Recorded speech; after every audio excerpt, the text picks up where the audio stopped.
Hello everyone, Sanbonani, Dumelang, Absheni, Molweni, Tobela, Lochani. I hope you all good people out there. Welcome to 105 online channel.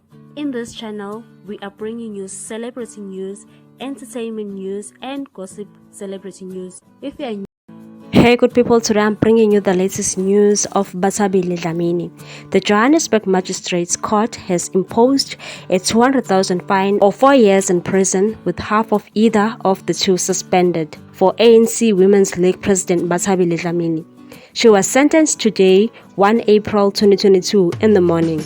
This comes after Magistrate Betty Khumalo found Dlamine guilty of perjury for lying under oath during a 2017 inquiry into the Social Security Agency, SASSA, which left millions of beneficiaries unsure about whether they will receive money.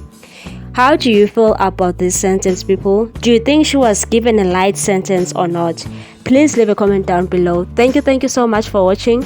Please do not forget to subscribe and hit that notification bell so that you can get more news on this channel. 105 Online channel loves you. Bye, good people.